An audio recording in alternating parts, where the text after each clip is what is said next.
Iya juga. Oke, ngebahas tentang Manchester United nih. Nah. Aston Villa yang gagal memanfaatkan momentum semalam atau Manchester United yang sudah menemukan strategi atau taktik untuk menemukan way out untuk menang di tiap pekannya. Oke, kita flashback dikit. 3-4 bulan yang lalu gue bilang, 2-3 bulan yang lalu gue bilang MU masuk 4 besar.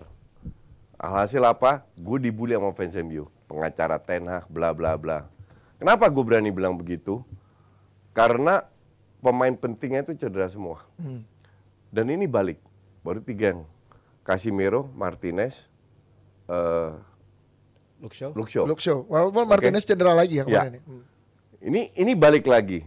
2 match terakhir, 3-3 main on fire. Oke, layak menang. Kemarin lawan Aston Villa. Aston Villa ini sama kayak di DPI gue juga bilang, pada saat mereka di atas, ini Aston akan turun. Spurs di atas, ini Spurs akan turun. Pada saat Liverpool keteteran, gue nggak pernah bilang Liverpool turun. Ya kan? Ya. Arsenal sih, kenapa? Kualitas pemain pada saat mereka menurun, itu sulit bangkitnya. Karena kualitasnya pas-pasan. Ditambah pelatihnya. Oke. Aston Villa kemarin juga akhirnya ini tidak menang-menang, sulit menang lah. Bukan lagi momentum bagus ya? Iya, sangat sulit. Nah, ini dimanfaatkan MU. Kecuali di babak kedua, apa yang terjadi? Luke Shaw hilang. Jadi, dari 3 pemain penting ini, gak ada Luke Shaw, gak ada Martinez. Kalau cuman Martinez, masih ke cover sama Maguire. Gak ada Luke Shaw, gak ada Martinez, itu ngaruh banget. Babak kedua diganti ya sama Lindelof ya? Dia cedera. Dan dari sisi Lindelof kan diobok-obok kemarin. Kalau dibilang apakah MU layak menang, enggak. Lebih layak seri. Tapi ya kembali lagi, kalau ya orang impress dengan Oli Watkins, gue sama sekali enggak. Tapi udah sering gue bilang. Dan kemarin juga dia dapat peluang juga, intinya finishingnya jelek lah. Yes. Lu ada pemain di depan lu 2 orang masih paksa syuting, bukannya lu tahan bola, cari dulu sampai ini peluangnya matang. Terus geser McGinn ke nomor 10 untuk gue bukan set yang smart. Karena justru McGinn itu butuh teman-temannya di depan yang narik lawan, baru dia masuk. Yes. Jadi untuk gue sih kemenangan, dan itu gue bilang di Offside 2 juga, 2 match ini kan. Arsenal bantai West Ham menang banyak, MU pasti menang lawan Aston Villa. Oke.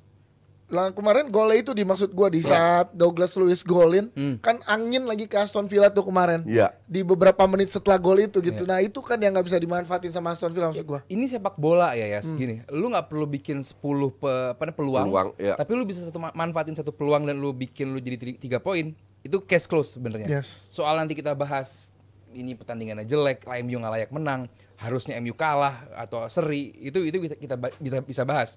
The point is tim lu menang. Itu checklist nomor pertamanya Ten Hag.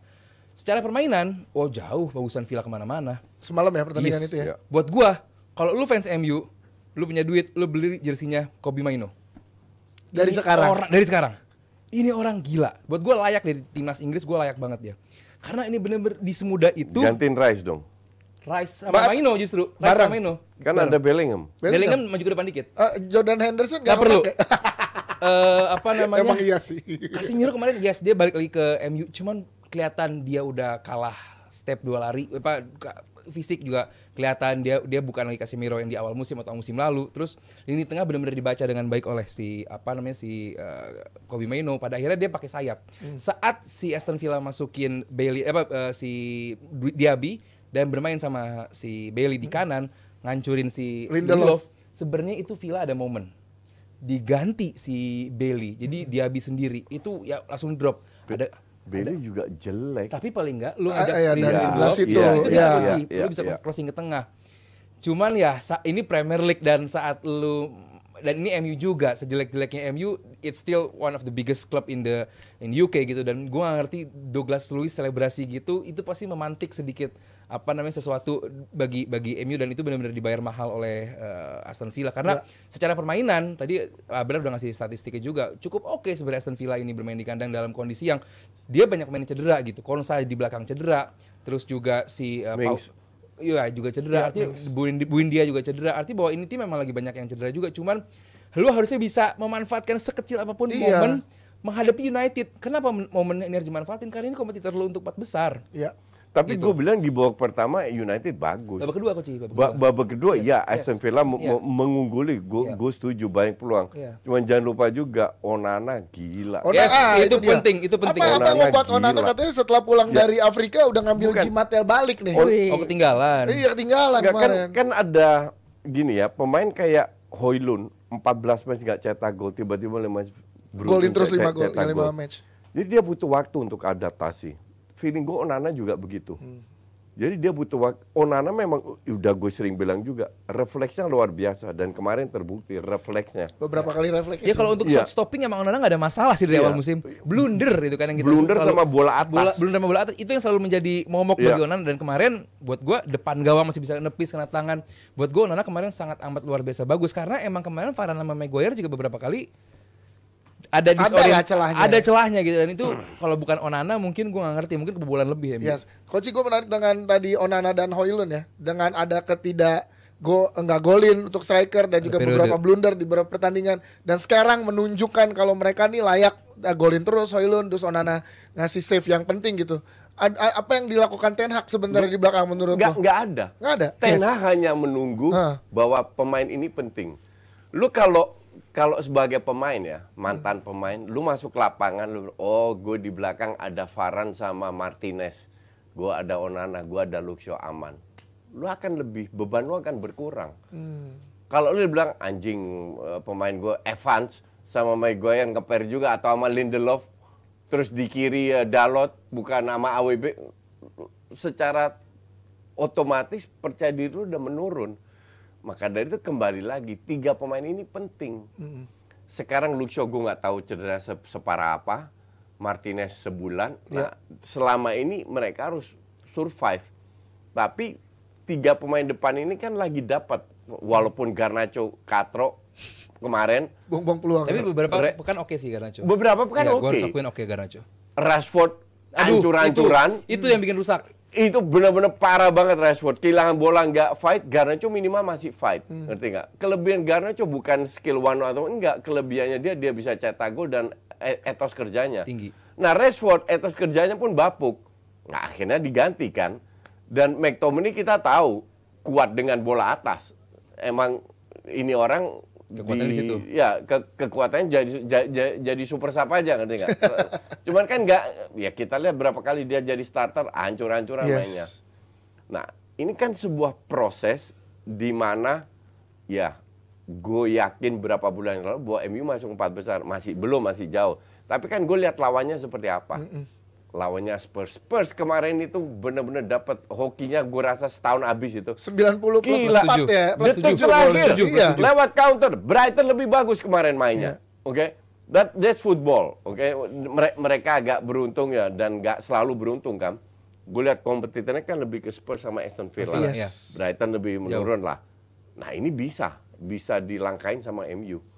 Tapi untuk bisa itu kan butuh keberuntungan juga. Yes, dan kepercayaan diri yang diberikan oleh Ten Hag berarti bagus dengan memainkan terus Memainkan terus pemain-pemain tadi seperti Højlund dan Onana. Iya, ini kan jam terbang. Apalagi Højlund Onana kan baru. Yang lu tidak bisa terima adalah Rashford. Pemain lama diberi kesempatan dan performanya jauh. Masalahnya kalau Højlund nggak dimainin, siapa mau dimainin? Nggak ada lagi ya di belakang. Ya McTominay paling. Jadi striker, jadi starter. Mau gimana? Kalau buat gue, kalau mau McTominay jadi starter, mendingan duetin sama Mainu. Nah, enggak, Rashford deh. Kalau Højlund nggak masalah. Kalau kata gue itu kartu mati ya, dilepas susah. Buat gue kalau Rashford itu kartu mati lah gitu. Lu taruh Rashford, asumsi Højlund nggak dimainin, Rashford striker. Terus mau taruh siapa? Anthony. Pelistri udah nggak ada. Lebih parah lagi Anthony. Iya. Kalau Rashford nggak ada, siapa yang menggantikan posisinya di situ? Sekarang kalau misalkan minggu depan Rashford diganti. Ini apa? Ahmad Diallo. Sama dia loh. Iya. Itu lebih bagus dari. Ya enggak juga. Belum tentu. At least etos kerjanya. Mereka benchnya parah banget MU. Ditambah cedera, ditambah benchnya parah banget. Karena baru minggu lalu kita bahas tentang Rashford si naik turun secara permainan ini kan, dan terbukti akhirnya di musim. Gue bilang kemarin Mas Haru bilang membaik kondisi performanya. Gue bilang performa membaik yang gimana? Akhirnya cuma beda seminggu, beda banget kan. Gak membaik, ups and down. Iya gitu, dan emang tiap musim dia ups and down terus. Di minggu lalu kita bilang lagi oke nih. Minggu depannya sekarang sekarang terlalu ekstrim, jadi benar-benar begini. Kalau justru mungkin gue berbeda sama Koci, kalau secara performance wise, gue mungkin beda, gue nggak yakin ini 4 besar sekarang. Apa alasannya? Mungkin Tottenham sama Villa, atau mungkin Tottenham, City, Liverpool, Arsenal, dan Tottenham. Coach, kalau Aldi nggak pede apa? Ya kita lihat akhir tahun siapa yang menang. Apa nih, kemana nih? Ayo dong. Sama-sama ke London kita, sama-sama ke London. Aldi nggak pernah berani taruhan. Takut gue jersey jersey. Coach jersey. Ya, ayo. Nah, jersey. Arsenal musim depan ya. Arsenal musim depan. Ayo. Jadi Aldi Tottenham. bilang ini. Gila, fans Arsenal dukung Tottenham. Tuh.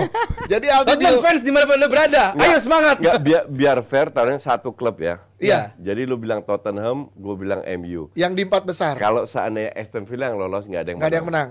Apa gini aja? Gimana coba? Nggak harus fair, harus Villa sama Tottenham gua. Nggak, itu 2 klub, nggak boleh. 2 lawan 1. Gue udah sekali 1 klub, Valen Sama pegang Valen. 19 klub. Iya, udah. Tetap kalah. Tetap menang lagi coach. Tetap gue menang, pegang 1 klub. Oke, Aldi lo pilih Tottenham apa Villa, Spurs Nes? apa Villa yang ada di posisi 4? Gue terus Spurs lah. Spurs ya Nes. Oke, Spurs all in. Spurs, berarti Aldi Spurs. MU Coach gini Justin, deh. MU. Tapi lo MU berarti 4 ya? Gue bilang MU di atas Spurs. Ya, Lu bilang mulai Spurs di atas lagi. MU. MU 4. MU 4. Peringkat 4. Iya. Peringkat Alaman. 4. Lu MU, deal. MU. Deal.